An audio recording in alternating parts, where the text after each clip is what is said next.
morning or good afternoon, wherever you happen to be. I'd just like to first of all acknowledge the passing of Queen Elizabeth II, who died peacefully yesterday, and to note that she embraced technology in various ways. I understand from Alex that she actually had an iPad. So this is a queen that we will miss sorely, for sure. So I present the originator of ASCCA and now life member, Nan Bosler AM, who will speak on family history research. Over to you, Nan. Thank you, Susan. Thank you very much indeed. Greetings, everyone. I'm so looking forward to chatting to you all about family history. You know, it takes a while to realise that family history is not a boring subject, that it does take time and effort, but it has rewards. It's actually the story of your family, and soon you will realise that it's wrapped around you like a second skin. To begin with, it's mostly just snippets that cross your mind. Oh, I must remember to get a birthday card for Peter. Oh, I wonder if I could wear that blue dress again for Pamela's bridal shower. I've worn it before, but I don't want to have to buy another dress. Oh, but isn't it wonderful that she's being married in the same church that her parents were married? Stop right there. You're thinking family history. Well, true, family history can be time-consuming. It can be frustrating. It can be costly if you allow it to, and it becomes a passion. You meet cousins many times removed and become instant friends. It's wonderful. There are so many reasons why you start realizing that the story of your ancestors could actually be quite interesting. For many of us, it starts to weave its way into our thinking when a son or a daughter arrived home from school, dumped a bag, what's for eating, with a mouth half full of biscuits, says, "When did our family arrive in Australia? I've got an assignment." Oh, did you know the answers, or did you have to ask one of your parents? You know, the best place to begin to discover your family story is to ask an older relative. Tell them you want to know a little about your family in days gone by. Don't begin by asking for a potted history of your family. Explore the life of the person you are talking with by posing some simple questions. Where did you go to school? Did you have to walk very far? You want to weave it into an interesting discussion. Now, add bits and pieces about your own school experience. And so it really is a conversation, not just a question and answer session. Be quite happy if your aunt or whoever you're sharing a cuppa with goes off on a tangent, because talking about school may have brought something else to mind. She will probably greatly enjoy talking about old times, and whatever she's talking about is information for you. Now, do understand that sometimes memory can be a little bit off the straight and narrow, and some of the things that you will be told will be a variation of the truth, not because they're fibbing, but because that's how they remember it. But everything you are told will lead you to the truth. Never, ever discard such information without exploring it. For example, I was entrusted with a very old family document with the assurance that it was absolutely true. It was on slightly discoloured quarter-sized paper, the old-fashioned paper, and it was typed, and similar to an old typewriter font that I remember learning back in the 1950s. It had a shaky signature, PA, just PA. It told that Captain Meredith from the First Fleet had married the daughter of the Norfolk Island Penal Settlement Superintendent. They had gone to Tasmania, and their sons had gone to Hutchins Boys' School. Now, I knew that none of that was true, but I explored it carefully, and this is the outcome. There was another Meredith who came on the First Fleet, Frederick Meredith, and his daughter, Anne, married a lad born on Norfolk Island in 1798. Now, Thomas Fisher had been with his family when the second embarkation to Tasmania happened. There he met Anne and they married, and they had 2 sons who went to Hutchins School. Now, that document was totally incorrect, but it led me to a first fleeter and 3 convicts, Thomas's father and his mother's parents. Oh, I wish such a treasure for you. While you're waiting to meet and talk with your older person, have a look in the drawer where you keep old cards. Come on, confess. I know that somewhere in your home, there's somewhere where you keep special cards, you know, the pretty ones, the funny ones and such. They're too nice to throw out. Look among them. Are there invitations to weddings? Are there notices of birth of a new child in the family and christenings? Ha, treasure. Information, date of weddings, surname of the bride, date of birth. Tuck those cards into a display book, and when you become more serious and start actually recording what you found, you're going to be very grateful. Get yourself a good notebook, A4 size, not a fiddly fussy little one, and start jotting down what you found. Make sure that you note where you found the information and the reference, because you want to be able to go back and check that information and perhaps see if there's any extra information there that you didn't record. You'll be glad in the future if you did that. You know, technology is not only the lifeline that has enabled us to cope with the challenges thrust upon us by COVID-19. It's also the link that kept us in touch with friends and families and kept clubs alive. I was introduced to 2 new great-grandsons via the internet. You know, it's almost a quarter of a century since groups of 55-year-old and older people formed or joined groups to explore how to use a computer. Many started by learning how to use Word or bookkeeping packages, not too often Excel, but bookkeeping packages, and that newfangled thing called the internet or the web. These days, I think you find it's pretty rare for someone to come to just learn about a software program. They've come with an urge and a need to learn about editing and sharing photos, about preparing for publication books for their grandchildren, or all sorts of wonderful strategies and ideas. They come to learn, but it's all sorts of wonderful projects that they bring to your club. Now, they don't want just the student and trainer experience. Wonderful, important, vital that all is. They also want to enjoy the social inclusion of a seniors computer club. Social inclusion has always been a very, very important aspect of any seniors computer club. Does the club you belong to have a family history special interest group? It does? Fantastic. It doesn't? Well, why not get a group of your friends together and start one? Talk to a few of your friends in the club and see if there's any interest. I hope there is.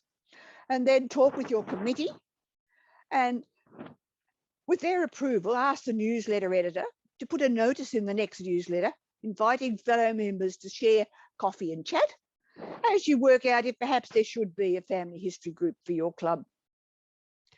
You could select a topic for the gathering and add to the invitation the opportunity to share something about their family, but add the little warning, but each one to speak no more than 5 minutes. You don't want to take over, not early in this game. Now, what could you expect from such a group? Well, that's actually up to you. But I would expect that at least you can look for social inclusion while talking about ways to explore family history. You will learn how to make more use of your computer as you explore websites, managing photos, discovering social history, creating a family tree, all of those things. And at least one of you will learn how to take advantage of grant opportunities to fund the software that you would want to have loaded on that special computer that the group will use. Perhaps there'll be an offer of space in the club newsletter or website to add a story that you've been researching and written about an aspect of your family history. Well, it needs to be something sensible that suits the date of the publication. For instance, if you're exploring military history, a story about one of your ancestors that was in the Boer War or World War I or World War II or one of the other wars would be fantastic for the newsletter for April or November. Perhaps your new group will purchase a subscription or acquire websites such as Ancestry.com, Find My Past, Family Search, or Scotland People for a club computer set aside for the family history group. This will give individuals the opportunity to learn about the resources of those websites and how to use them. So you maybe decide that you want to have a subscription for yourself from one of these websites, and you'll then create your own tree using the information to start that you have gained from the club's computer. You can't use the club's computer to store your own tree, but I would suggest maybe a monthly subscription is a good idea to start with. Local libraries often have such websites and family history collections, even groups. And societies such as the Society of Australian Genealogies also has these resources, these websites like Ancestry, Find My Past and the like, and they're available free for members. A word of warning, don't overlook the importance of cybersecurity. For instance, I never add details about my children, my grandchildren or great-grandchildren to a public tree, nor would I publish private information about any living person. You know, I'm conscious of just how long I've been talking, but let me wind up with some of the ways I find information about my ancestors. Registry of births, deaths and marriages. Be aware there are privacy requirements with restricted information about births for 100 years, deaths for 70 years, and marriages for 50 years.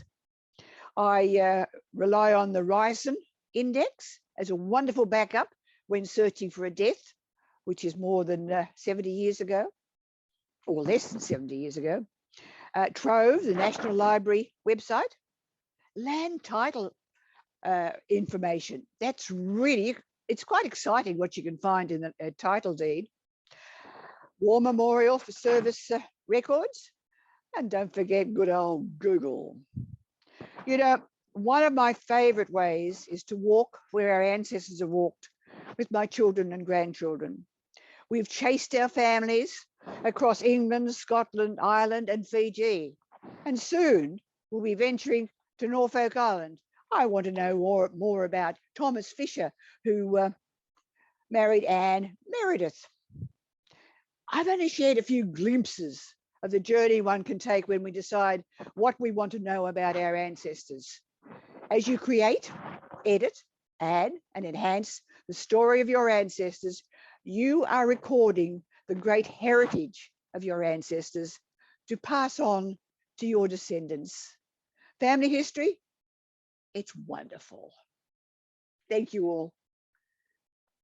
So if you've got a question for Nan, after that fantastic talk about setting up a group within your own club, or any other point that you want to ask Nan, if you just raise your hand, we'll take questions in order. Thank you. And you can turn your microphone on while you ask. Nan, not many of us have got older relatives these days that we can actually ask. I don't. But then it becomes our responsibility, doesn't it, to pass on this information that we have learnt through looking through those old greetings cards that people have sent that we've kept, and keeping those for our grandchildren to look at later. I believe Alex has a question. Yeah, hi Nan, thanks. It's great to see you again, and thanks for being a speaker at our keynote speaker at the conference later this year. But I also wanted to ask you about these services from websites like MyHeritage, where they can not only take a face or an image, of somebody who's just saved in a sepia photograph, and then they can animate them, so they just might be looking like this, and then they can smile and look around. And previously, anyway, so have you ever used any of those services from the likes of MyHeritage or others, where they take a normal looking photo and then they make it smile and look around and sort of bring life to an animated image? And there's also another service where you were able to take some of those images and, for people that have passed, and then you can give them a little story. So you can be showing some of these wedding invitations or some of the other information that's out there, and create a little sort of animation for them, and have them even speaking in, at the moment, it's a voice that is just chosen by you from the list of voices available. But I mean, Amazon has already made it possible so that you can play your relative's voice, and then it can simulate that voice. So it actually sounds like you're listening to grandma or whoever it might be. So I was just wondering if you've ever tried any of these new things that are now available, which weren't available, even a couple of years ago. I admit I haven't, Alex, but that sounds really exciting. Anything you can learn to enhance what you're doing is well worthwhile. Now that's some fantastic information there. Yeah. Yeah, go for it. Yeah, well, if I bring up the MyHeritage website, and if I just share my screen for 1 sec, let me just go back into Zoom. 1 second. Hello, Zoom. Where are you? Here we go. So I think you're going to need to allow me to share the screen if you haven't already. Oh, here we go. So I'll click on Safari here, and this is where you can animate your family photos, deep nostalgia. I wonder if there's a video about that.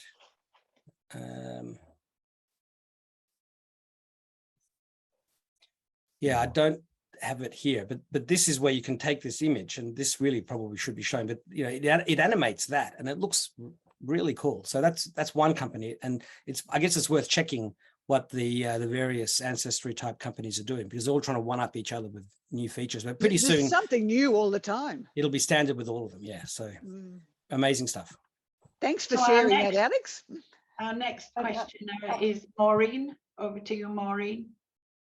Turn on your microphone, Maureen. You're muted, Maureen. Yeah, okay.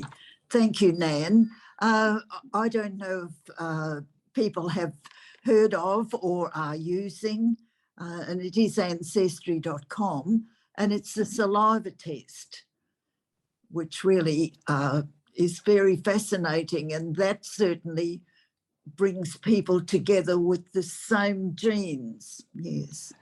That's fascinating, Maureen.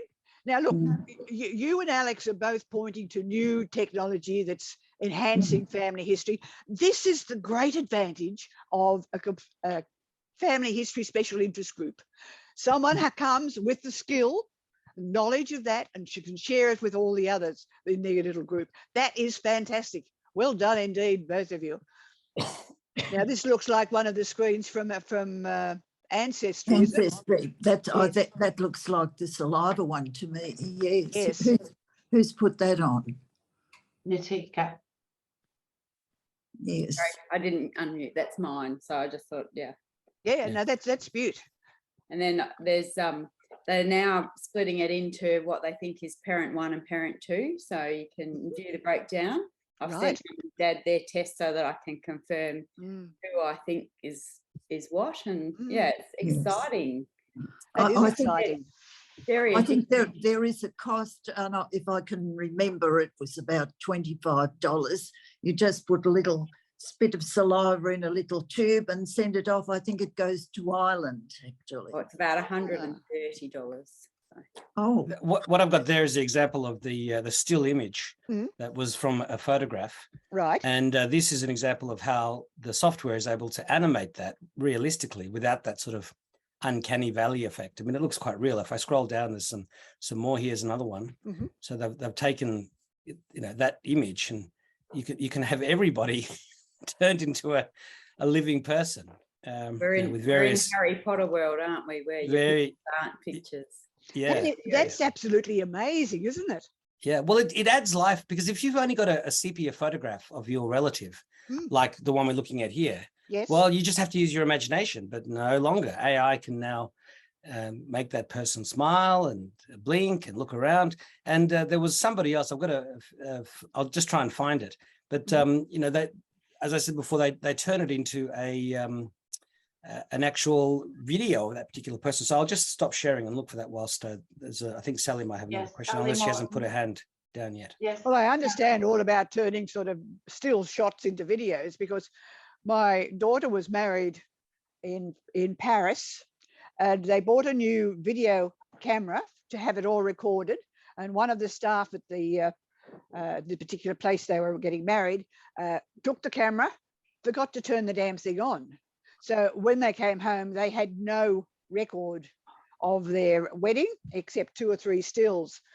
And my husband took those stills and he created an 8mm movie for their wedding, just from those still photos, taking different angles and all the rest of it. So it's amazing what you have always been able to do, but it's almost a miracle what you can do these days. Yeah. Yeah, Now, and Sally's got a question. It wasn't a question. I was going to say I've actually done the deep story for my mum and my gran, and so if you wanted, I could share my screen and just show you how it works with them talking. But you've probably seen, you know, it does work. How long is yours? Because I found the 1-minute video from the MyHeritage people. Yeah, it's probably probably a minute, less than that. I mean, I can stop it. Okay, put it on. Let's see it, because I've just found the same thing, but yours is from your own records rather than Yeah. So make sure. Did you type in share audio when you click the share screen? Just stop sharing for 1 sec. Click back on share screen, and at the bottom, make sure you've ticked the box that says share audio. Otherwise, we won't hear anything. Oh yeah, yep. Good point. Yep. Thank you. So this is my mom, my dad, and my grandmother. So my grandmother died when I was 5, so I barely remember her. And it basically picks up what you've got in your information about that person, but you can then go in and edit it if you want. My name is Adelaide Catherine Harriet Foote. I'd like you to know a little bit about my life. It started when I was born in 1872 in Hampshire County. I was baptized on October 27, 1872 in. So that sort of gives you the idea, but then you can click on here and go into edit deep story, and you can see it's sort of picked up everything that I've got about her in MyHeritage at the minute. But I can just go in anywhere here and edit it. So I've actually started doing that with my mum, because I've got her whole life story written down and I need to do more work on it. But, you know, I can actually effectively, as I reckon, put a whole life story in here and then have her actually tell it herself. So hopefully in years to come, my kids and my grandkids might be interested in it. Yeah. Well, that is excellent. I mean, the ability to, use that voice recording that modern generations will have that older generations don't is going to make a real difference. And if I quickly play the 1-minute version from these guys. Okay, so let's play that. 1997. Tell you the story of my life. Just 1 minute. Introducing Deep Story. Make your family photos speak and create amazing video biographies. Je viens d'une longue lignée de motards. Te pareces tanto a mí cuando tenía tu edad. Select an ancestor, and we'll create their deep story automatically based on your family tree. I was born on July 5, 1897, in the small town of Newcastle, Pennsylvania. I had 3 brothers and sisters. I was the eldest. Then came Parker. Customizing a deep story is easy. Use the Deep Story editor to edit and add more details and photos until you're happy with the results.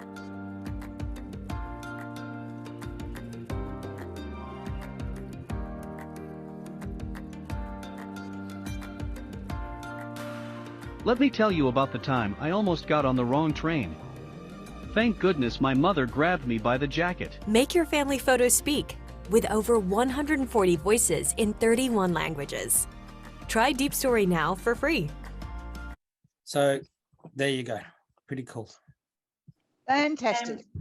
So I just want to ask Sally, is there a genealogy or family history group within the club that you belong to? Yeah, there is actually. Yeah, one of our other tutors is running it once a month, and unfortunately it's on the day when I can't attend it, but yeah, there is one. I've just been doing this myself. And the other thing I was going to say that I signed up to that I need to get onto when I get time, and I've done a bit of it, is a thing called Unlock the Boxes. And I've found that's a really helpful course in terms of, you know, you've got heaps and heaps of boxes of information, photos, whatever. How do you put it into some semblance of order? And actually get started on it. And it's given me some good ideas as to filing systems to use and that sort of thing. So very nice lady from Canada that actually does it, and it's not that expensive. So I found that quite helpful as well. Yes, Nan, about the expenses, how do people keep those expenses under control when they're doing their family history? Well, for instance, if you're thinking of going to ancestry.com or one of those other websites, try just doing all your homework first, working out a number of things that you want to search, and then get a monthly subscription. Do it that way. Don't get a yearly subscription and then not use it for several months. So be practical that way. But also, you need to talk with other people. You need to share information. You need to get to know your local library, because local history books have an incredible amount of information about the people of the time, and your ancestor may well be one of them. So if you have a family that lived in Taree, you check with the Taree Local History Group or Family History Society and get information from them. Sometimes they have a fee, but it's not usually very much. Just be practical and share with each other. Now, look how much information has been shared here today. I'm talking about the very basic beginnings, but Alex and Sally and also our epic episode as well. All sorts of new things coming in all the time. Share them at the club. Perhaps the club can afford to buy one lot of the software that you're particularly interested in, and you can all share it there at the club. You can't record your tree on the club computer, of course, but you can get the information. It's a matter of just being practical. Yes, thank you very much. Did anyone else have a burning question for Nan? I think Julie just posted in the chat panel, Susan. I think she's right. Libraries often have an Ancestry subscription that anyone can go in and use, and they can download any documents that they find on there, because if you're going back to a free version at home, then it doesn't keep those on a free version. So you have to download them and have some way of taking them home with you. So thank goodness for libraries. Yes. Now, Susan, you drew attention to the fact that it's pretty hard for some of us to find an older relative to ask. Do check with your other cousins, nieces, and all the rest of it, because very often you will find there's someone else within the family who is interested in family history. I'm lucky. I have 2 daughters who are interested.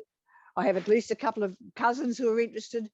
And that way, what they have researched, they will share with you. So my husband's mother had the old family Bible, a huge book. And many of the older families, especially people in the country, used to have a family Bible, and they would write the family tree in the first 2 pages. And that family Bible has now been passed on to our daughter for her to continue as time goes on. It's now her responsibility. So that Bible will be passed on to, well, hopefully to future generations. That's something you perhaps don't get because software changes, there's updates and all sorts of things. But at least if it's written in the family Bible, you know it's there forever. Yes. So choosing software is perhaps one of the more difficult things that you need to do. Certainly there are sites now on the internet where you can keep things which is perhaps as safe, if not safer, to keep that family history. Thank you so much, Nan. That was really enlightening. we now need to move on to our presenter, Natika Zaharov-Reutt, who will talk about the Be Connected update. Natika. Thanks, Susan. Yes, thank you, Nan. That was amazing. I must admit, I'm getting into the family tree, and my mum and dad have the family Bible, Susan. So that's where that got me going a few years ago when Dad showed me that. So yeah, it's very, very exciting getting into there, and so addictive. But yes. I would like to let everyone know, if you didn't see it in the newsletter this month, we have been successful in receiving round 8 funding for Be Connected capacity building. Jen and I have developed a partnership with the Australian Museums and Galleries Association here in WA and also in the Northern Territory. So we had our launch earlier this week with the WA cohort, and they attended a Q&A session on Zoom like this, and we're going back to face-to-face delivery, so that's a little bit exciting.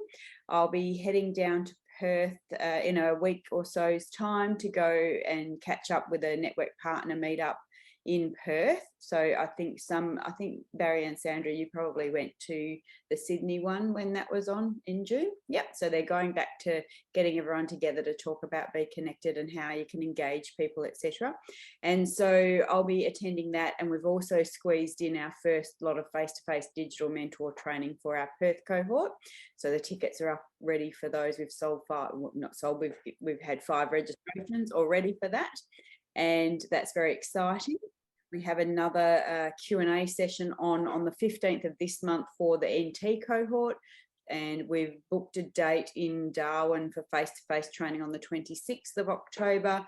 So I'm hoping that we'll get lots of our digital mentors in the territory there. It's exciting that we're working with ASCCA. So, and again, that goes in that family history thread or that museums and galleries type vein, so that's excellent. And we're also have been successful in a Get Online Week grant, so we'll be hosting some Zoom events throughout Get Online Week, which is the 17th to the 23rd. So we'll probably be using that as a bit of a practice run for some of our conference games that we're thinking of, like bingo and so forth. Oh, and that reminded me, we're supposed to be having our raffle today. I forgot about that. So I'll just go and check if that's open. If anyone wants to go and buy a raffle ticket for today's event, they can go and purchase that. And we will draw that later today, I think, so that it's open for a bit longer of a time. I'll go and put the link in the chat panel shortly once I get it. Can you just tell us again, Natika, what is today's prize? I think we're going to do 2 tickets to the conference again, because Alex, Jen and I have been working in the background for that, and we're trying to get some exciting bits and pieces, and it completely slipped my mind this morning, sorry. So very generous. You better all total off to the website and buy a ticket. I'll just get it, I'll turn it on. It'll be a Humanitics link. And if you are already going, then gift it to somebody in your club or somebody else, or use it as a raffle prize in your own club. Raffle club, absolutely. Yeah, good idea. I'll open it up. You're obviously very busy doing the Be Connected things, and congratulations on the partnership with ASCCA. Is that how you pronounce it? Yeah, I think there's a few different ways of saying it. ASCCA, same. Okay, good. I want to move along now to, I'm going to pronounce his name correctly this time, Alex Zaharov-Reutt, to update us on Apple's emerging products. And that's really big news today. Alex. Okay, so let me just make sure that I've shared I've got to share the sound. So on this is an article that I wrote at ITY, but you don't have to look here. I've got a lot of links back to Apple's sites. Now, Apple always has the best digital brochures, its website. Apple puts more effort into its videos alone than other companies put into their entire product line. And if you go over, let me just move this to the bottom here. Let me just shrink all that stuff there. If you go over to Apple's YouTube page, so that's youtube.com/Apple, right? One second, let me just move this out of the way. If I zoom in, can you see that? You seeing it zoom in? No, I don't think No? we are. Oh, No? not yet. Okay. Okay, doesn't matter. If you go to youtube.com/Apple, you can see the screen I'm sharing there, right? Yes. Yeah, let me just actually stop that and see if I can share my desktop, because that probably will be, I was just sharing the browser, but if I share the desktop, now if I zoom in, can you see that? Being zoomed in?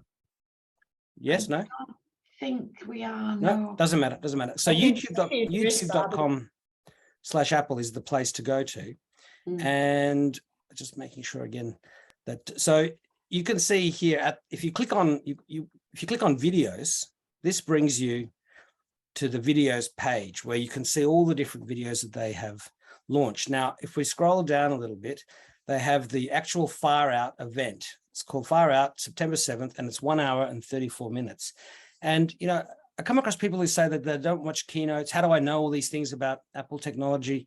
And look, and somebody said to me yesterday, it was Brett actually, I was on Brett's program. He said, you know, why didn't Apple spend any time at all talking about iOS 16 and iPad OS and Mac OS? And it's like, they had a 2-hour session back in July where they were showing everything you needed to know about this new version. And they've been testing it ever since. But look, a lot of people will watch movies, and they'll say that was a waste of time, or if they're interested in sci-fi, normally a lot of these movies are rubbish. Apple makes a great movie. It's not science fiction, it's science fact. And instead of being able to buy it in the 24th century or in 20 years, you can buy it next week, or you can all pre-order it today, right? So I would definitely have a look at this 1 hour, 34-minute video. But really the best thing to do is to, let me just bring up Apple's page, and I'll quickly go through some of these things, but I do want to show you some videos. So we have a commemoration there, obviously, for Her Majesty. But if I scroll down, and yeah, that's taken over the whole page. But if I go to the iPhone itself, they've got some new models. We've got the iPhone 14, the 14 Plus, the 14 Pro, and the Pro Max. And last year they had, this is a 6.1-inch iPhone. Last year they had the 5.4 inch. So they had a small version of this on this side. That was the iPhone 12 and 13 mini. This time they brought back the iPhone 14 Plus. So that's a 6.7 inch display. So for people that do want larger phones, this, but without having to pay the most premium price, this is a great way of getting it. And then of course we do have the iPhone 14 Pro and Pro Max, and they've, the real advancements are with the Pro. I mean, the iPhone 14 and 14 Plus use the same processor that's in the iPhone 13 Pro Max. So that's using an Apple A15 chip with 5 GPU units.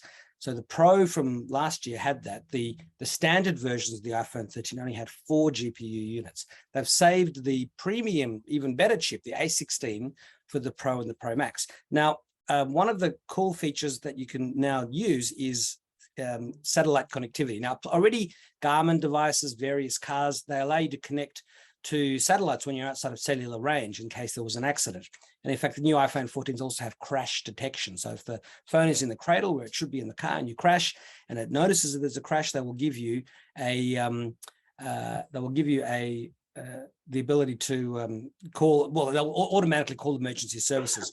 With the satellite connectivity, though, you really have to see the video. So what I'm going to do is just see what the question was here.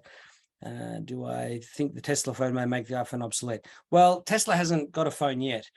Tesla also announced that with T-Mobile, which is like another phone provider in America, they too will give you emergency satellite texting and eventually calling. But Elon Musk has to launch second generation Starlink satellites for that first. It's going to take a couple of years at the earliest. So no, I don't think the Tesla phone is going to outdo the iPhone anytime soon. Probably not in the next decade. And Elon Musk has to launch it first.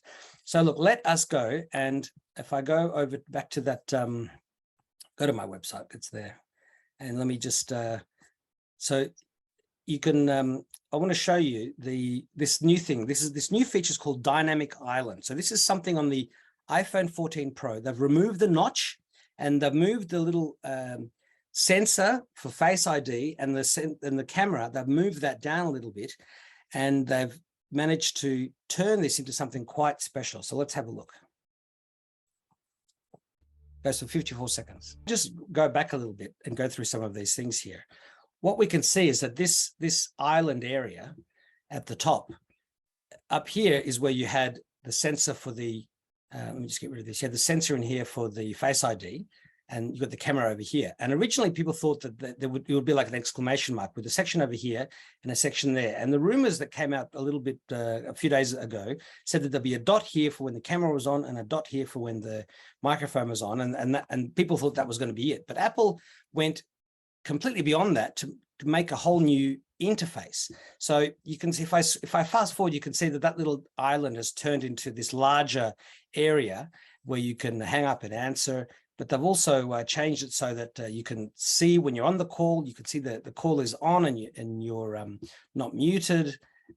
You can be there. You can see an outline of the little camera.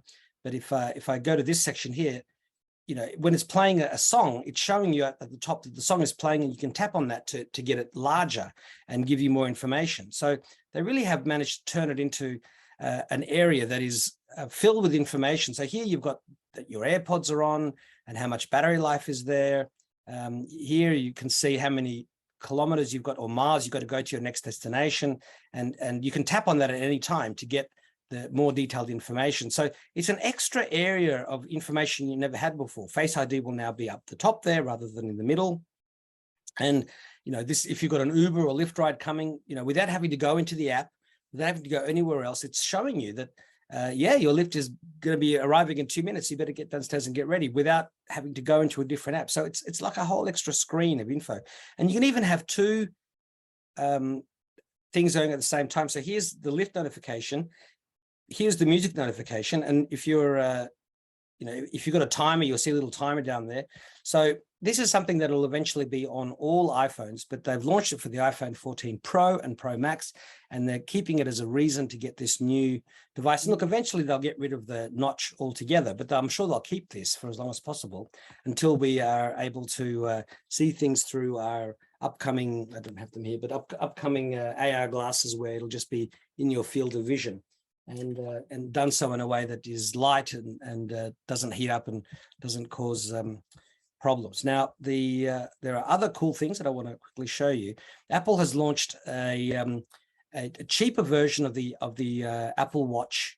Actually, no, I'll show you the satellite first. So this is really cool. This is how the satellite will work. This satellite connectivity is not available in Australia yet. It's only going to be in the US and Canada to start with. And for the next 2 years, it'll be free. They'll figure out how to charge for it and what to charge for it later, and they'll roll it out to other parts of the world. But clearly they need to do more deals with satellite companies, but it's coming. So this goes for a minute and 13. That is on all the iPhones, as in the 14, 14 Plus, 14 Pro, and 14 Pro Max. And there are large stretches of Australia off the main highways where there's just no connectivity. And if you have an accident there or some issue, you've got to wait till somebody else turns up. So that is a wonderful feature that doesn't require a SAT sleeve, doesn't require extra Garmin device or something extra. It's just going to be part of your phone as standard. And yes, we are going to have to wait for it to arrive in Australia, but sadly, that's life. It is at least on the way. And if I scroll down, then we have a couple of new Apple Watches, right? So the Apple Watch SE, the special edition, which is really designed for people who don't need the very latest features but want connectivity. It's really being positioned for kids, so the parents can give their son or daughter a watch that lets them, you know, be contactable, be trackable, send and receive SMS messages to certain family members, and only make calls to certain family members, and only receive calls, and also basic access to Siri. And when you're at school, you can set on a thing called School Time. Then there's the Watch Series 8, and Series 8 is very similar to Series 7 in that the same screen size, the same bands, same chip actually inside, but it now has crash detection as well, and it also has the ability to check your body's temperature. So it's got a sensor on the top and a sensor on the bottom, and it's being promoted as for ovulation. So for women who you know, wanting to know what their cycle is, know when's the best time to get pregnant, if that's what they want to do, then that's where it's being positioned. People thought it might also be used for detecting when you have a fever or COVID or those sorts of things. But the scenario that Apple pointed at was women's health. And but the real Apple Watch, the real change, Apple has called this a new expression of Apple Watch, one they've been working on for years. It's called the Apple Watch Ultra. Now, people like Samsung did know that Apple was coming up with an Apple Watch Pro that was long rumored. They come up with a Pro version of their Samsung watch. But Apple didn't just go Pro, they went Ultra. And they, you know, when they do things, they don't do things by halves. Check this out. 3 minutes and 14 seconds. So where Samsung made a Pro version of this watch, I mean, Apple went to the next level. I mean, they really, let me just bring myself back here. They really went to the next level. And I do wonder how many of our club members will actually be doing those sorts of I suspect sports. Probably few. But the thing is, although the Apple Watch is clearly being pushed towards the people who are, you know, diving, climbing, running, doing all those sorts of things. I mean, this watch is going to effectively be indestructible. It's got the standard Apple Watch has 18 hours of life. The new Apple Watch, and with the power saving mode that is coming, even to older Apple Watches with the new watchOS 9, you'll be able to get 36 hours of life. So that's more than one day.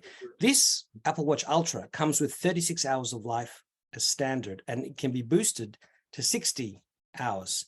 So, I mean, why would you buy one of those emergency alert pendants when you could have an entire computer? The screen on this watch is 49 millimeters or 1.92 inches. So it's the largest screen.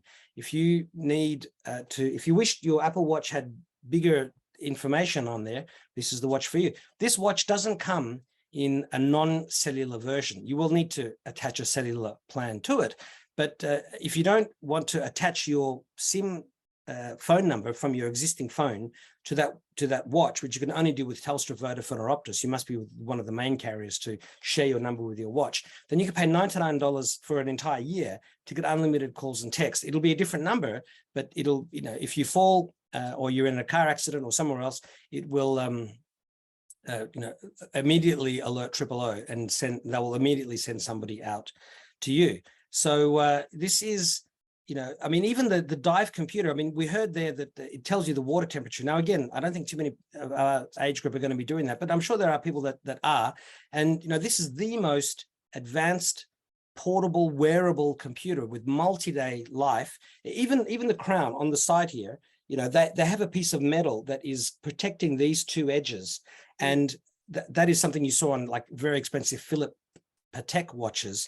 And having a button on the side here, you know, you can just push, you can program that button to do anything. So if you want to program that to ring one of your, you know, relatives or somebody else, this is the watch for you. This is going to be the most popular watch this year. Apple Watch already outsells every other smartwatch. It outsells Swiss watches. And, you know, they say that this is a new expression of the watch and they're working on it for years and they've launched. I mean, what are they going to do next year? But for people who want, you know, basically an iPhone on their wrist, I mean, you can already buy Apple Watch, but that one is going to be the one. And a lot of people are going to buy it for their friends and family, you know, for their children, their grandchildren, whoever it might be, or hope that their children or grandchildren will buy it for them. So that is a pretty amazing thing. Now, we've got to finish very shortly, so I'm not going to play you more videos, but I urge you to go to the Apple website, and I mean, apple.com itself. But if you go over to, let me just move this down to the bottom here. If you go to youtube.com/Apple, you know, you want to watch this the full video because I've got more examples. There's a wonderful video called Dear Apple. This goes for 3 minutes. It's from people whose lives have been saved by having an Apple Watch. They were in an accident, they had atrial fibrillation. They didn't even know they had atrial fibrillation. They put the watch on, the first thing it's saying to them is, hey, go, you know, get medical attention as soon as you can. There's a 9-minute and 5-second guided tour of the iPhone 14 and 14 Pro. There's information on the Apple Watch, the cheaper iPhone 14 and 14 Plus, the new AirPods Pro. This new AirPods Pro, it's got twice the noise cancellation of this particular, the first generation. It's got 6 hours of battery life for each AirPod with noise cancellation on. So with it off, it's longer. 30 hours in the case instead of 24. There's a little loop on the side of the case, which doesn't exist on this earlier one, so you can put a strap.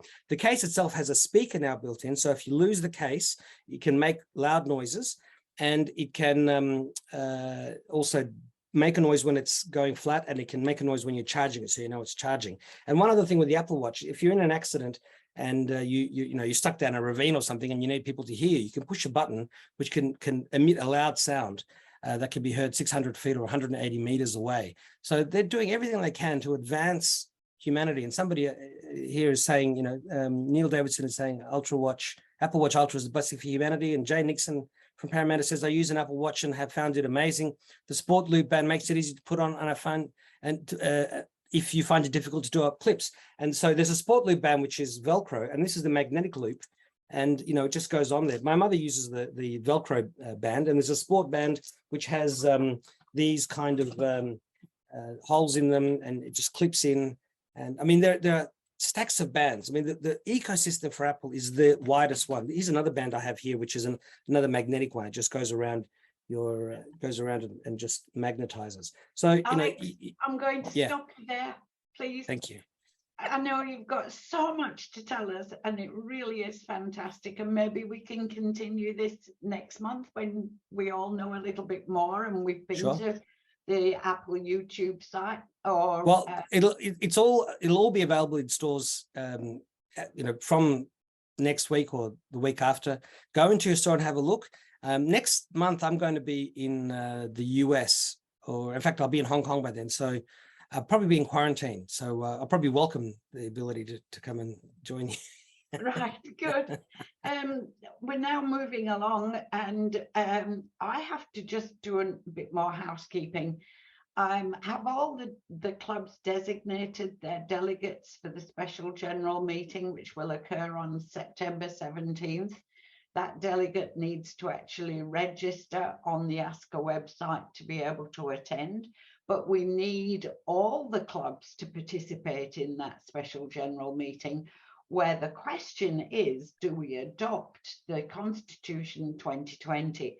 There are a lot of changes. You need to read both versions, the 2017 and the 2020, to see those the changes that have occurred and understand whether to adopt or not to adopt at that meeting. You will get the opportunity to ask questions, or you can ask those of me anytime through the office email or the phone if you'd rather. And are there any questions now that you want to ask about the SGM or about the new constitution and why it was updated? Anybody? Okay, so it's now over to you. Are there any questions from anyone here today of any of the speakers or what you heard today? No questions, but congratulations to all the speakers. It's been a very entertaining and informing session today. And I've given you homework. Go and watch that. Even if you're not an Apple person, the things that Apple has showcased are things that the Android companies and Microsoft and the Linux companies are going to copy. And Apple takes plenty of inspiration from those guys. So it's pushing technology forward for us all. And if you've got an hour and a half, you'll see some of those clips that I showed you, but there's so much more in there, and it's really mesmerizing. And I'm very biased towards Apple, but I think for good reason. I think for good reason. Originally, he had. I wasn't originally. No, I mean, look, my second computer was an Apple II, but I was a PC guy but in 2011, I got a Mac. It was a 2010 Mac, and once you go Mac, you don't go back. So we have a question from Ralph Warren. Ralph, would you like to turn your speaker on? One last thing. Should any of you be considering purchasing these Apple products, consider, are you going on an overseas trip, whether it be an airline trip, a holiday, or a cruise? You can claim the 10% GST back. However, I think there's a limit. It may be around $3,000, which would give you $300 back. Thank you. Ralph, sorry, it was your turn. You're on mute. You'll need to unmute yourself, Ralph. Is that better? Push this. That's better. Yeah, thank you. Yeah, thank you. My club has recently received inquiries about Apple training, and we don't have any Apple machines. And has anybody approached Apple about some kind of free issue of an Apple product for their computer pals use? Can I jump in there? I can offer you some options, Ralph. Be Connected actually have a digital devices grant round at the moment. I can see Sandra's nodding, but you do have to have had a grant previously, I think, or apply for a Be Connected grant to go with it. So if you were to apply for digital, I think it finishes in the first week of October, the current grant round. I'll pop the link in the chat panel for you if you like, and I'm happy to have a chat with you about that moving forward if you want a bit more information. Who provides the There's grant? also Connecting Up. No, Apple doesn't give you anything. No, absolutely not. No. We've got a few hands up there. They still don't do placement. They don't give you money now to place Apple products in films. They used to do in the old days, but now people just want to show that they're using an Apple, so Apple doesn't need to do that. But just take a note that there is Connecting Up, and your club can join Connecting Up, and you can get discounted hardware and software from them. So we've got 5 hands up there as well. Isabel? I'd actually like to get that link from Natika, if you could just popping that in there right now. So. Yep. Email it to me or something. I don't know. In the chat, Ralph. Yeah, just copy and paste it from the chat. Yeah. Okay. Well, I'll get off the line. Thank you. Isabel, your question. Hello, I'm going to be terribly frivolous. I've had my watch for a long time and it's been wonderful. The most amazing thing, and it makes me laugh every time, is when I'm sitting on the loo, it says time to stand up. And when I stand up, it says well done. I'm sorry, I thought I'd share that. It does have some funny sides as well as very technical. Jay Nixon from Parramatta. Your turn. I'm Apple's accessibility ambassador for seniors. And I use their products. I have a watch, and recently I had hand surgery, so I could only use one hand, and I turned on the assistive touch, and I was able to answer my calls, etc., by just clenching my fist twice. I could get it on and off with the loop band using my teeth. It's invaluable. I tripped on a bus and it set off the emergency of have you had a fall? And gave me that opportunity to say yes or no. Had I not answered no, it would have set off the emergency contacts. I run mine through my phone, not a separate eSIM, and I can have the phone in the house and be right out in the yard, and the phone still has quite a bit of connection with the watch. They're just invaluable, but I did turn off the thing that told me to stand up because I thought I don't need that. But you don't need, if you don't want to buy the latest one. The mid-range ones for most people is just fine. Get the kids to buy a new one and you get the hand-me-down. I was also going to say the SE from this year is $20 cheaper than the SE from 2020. But yeah, refurbished iPhones, iPads, Apple Watches, Macs, the Apple devices hold their value incredibly well, but there's great refurbished prices out there. Just be careful, the batteries sometimes need to be replaced, but they're relatively cheap. But sorry, Jay Nixon, keep going. Yeah.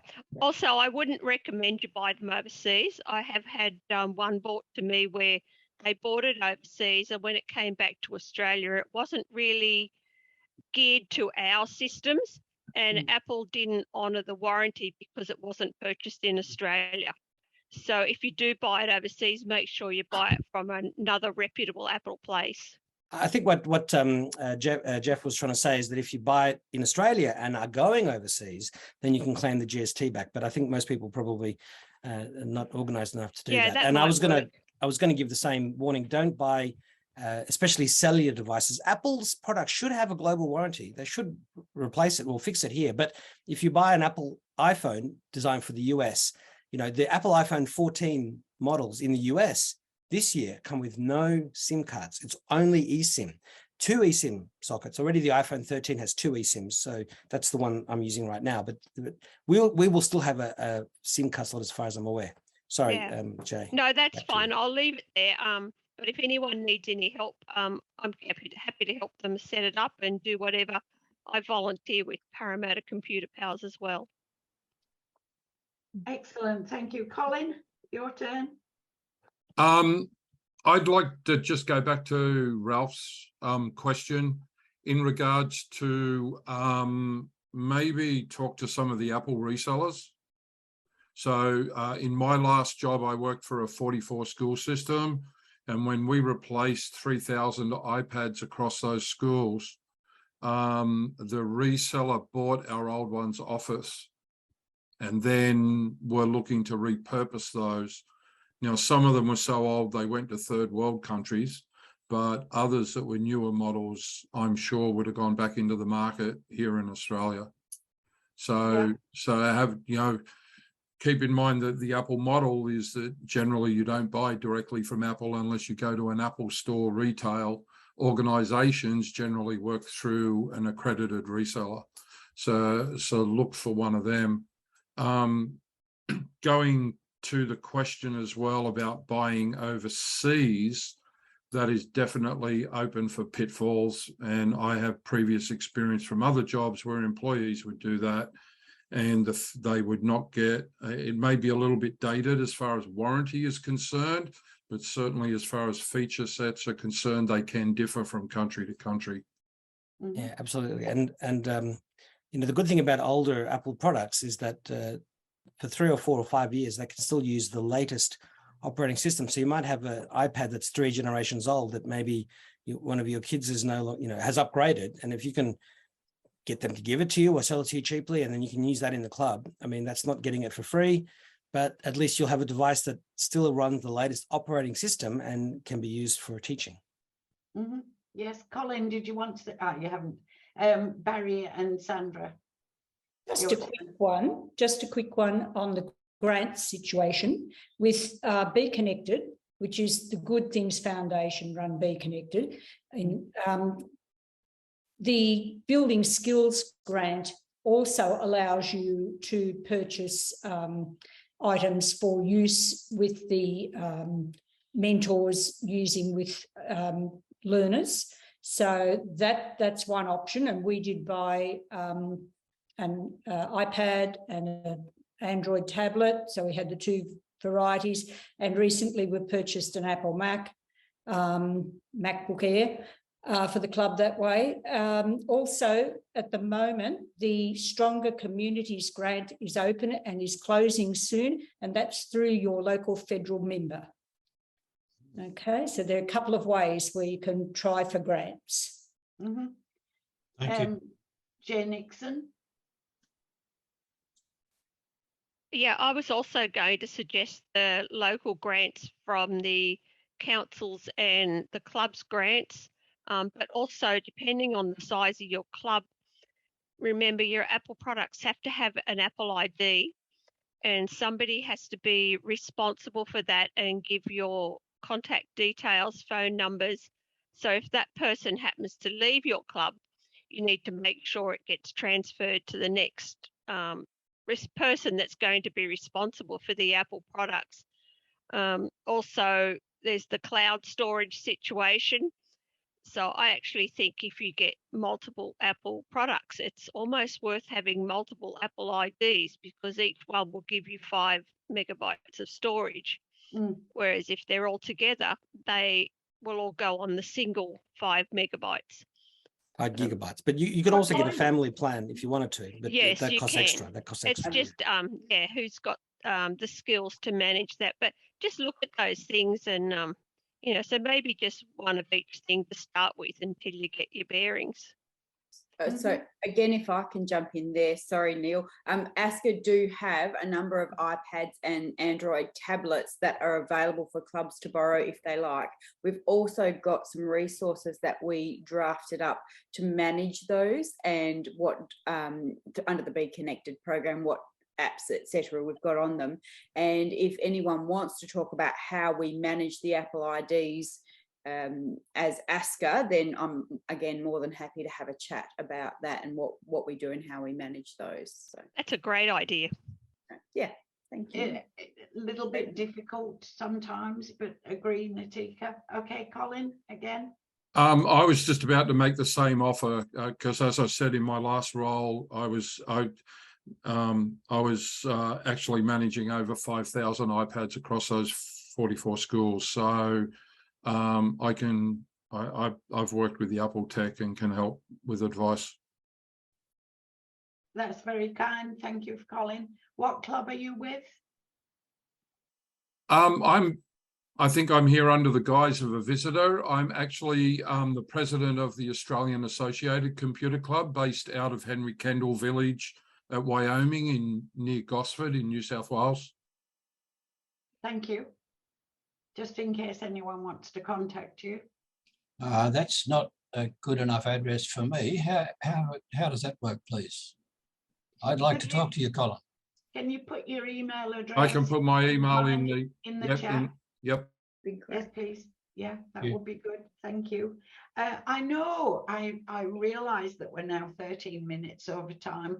However, I don't want to stop anyone asking a question that they find is pertinent today. So if you've still got a question and you're happy to continue, then Neil's got one. Yeah, Neil, carry on. You've got to jump in, mate. You won't get a word in edgeways otherwise. Hi. Yes, I'm president of the Anglicare Retirement Villages Computer Club. We have about 380 members, and we're open on Tuesday and Thursday mornings for 3 hours each. And we have 2 senior technicians, but we wanted to expand our technicians, so we developed a memorandum of understanding with a group called the LEAP NGO. I think it's based in Western Sydney. They've now renamed the Digital Literacy Foundation. And they have, I think, about 150 tech mates that are volunteers and will help computer clubs if they need and have the capacity to offer technicians. And our technicians work either in our club rooms or in people's residences. Our village site has about 2,000 residents.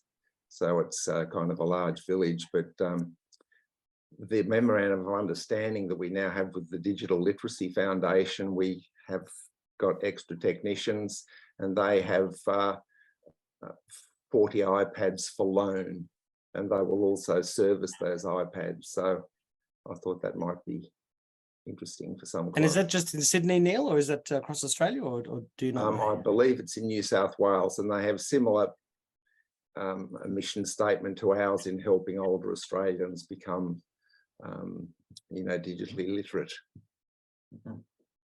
But they've been a great organisation to work with. Thank you, Neil. That's very useful information to know. And Linton Nan sends Linton Bradford sends his well wishes. I took over from Linton a couple of years ago, but he's still the vice president. Fantastic. Just looking at those who are watching and taking part today, I can see so many friendly faces, so many names, and I recognise. Oh, how wonderful to see you all. And Linton. Does anyone else have a question? Look, I couldn't get those email addresses down when they were on the screen. I'll send them out. Got the chat button at the bottom of the screen, Ralph. Hang on. If anybody wants to save the chat, there are 3 buttons at the bottom of the chat window. So you first of all press on the chat at the bottom of the line of icons at the bottom of your Zoom screen, and that will open. Yep, I got it. To the right. Then there's 3 dots right at the very bottom at the right-hand side.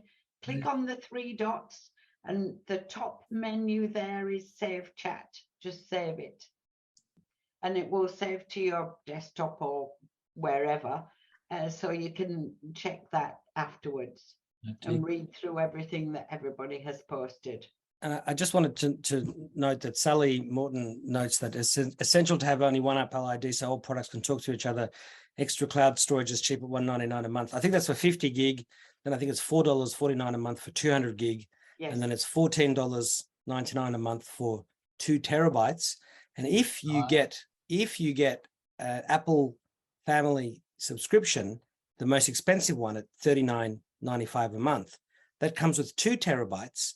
It comes with Apple News, Apple Music, Apple TV, Apple Fitness, and Apple Arcade to be shared amongst 6 devices with the same Apple ID or different Apple IDs. If you've got the same Apple ID on several devices, and then you share that with other Apple IDs under the same family, then you can spread that even further. So that is, those are all excellent services. And I subscribe to the $39.95 one because I need the 2 terabyte backup because I'm backing up family members. And somebody said to me the other day, or actually a few months ago, oh, I filled my 2 terabytes with all the family photos. And it's like, that used to be it. That's all you could do. But now you can have the $39.95 Apple One subscription for the family, and you can pay an additional $14.99 a month to get 4 terabytes of cloud storage. So if you love to keep all your photos in the cloud, you can do that. It just costs. And if you are using multiple Apple IDs, you can set up family sharing among them anyway, because they're separate, and you'll be able to find my device through that. So that's and share purchases for apps as well. You can buy most apps once. You can't share subscriptions, but you can share a lot of the apps. Yeah. Thank you very much for everybody. I thank you all for spending the time with us today, because I think what we've had is a very interesting meeting and a lot of interaction from everyone who was here.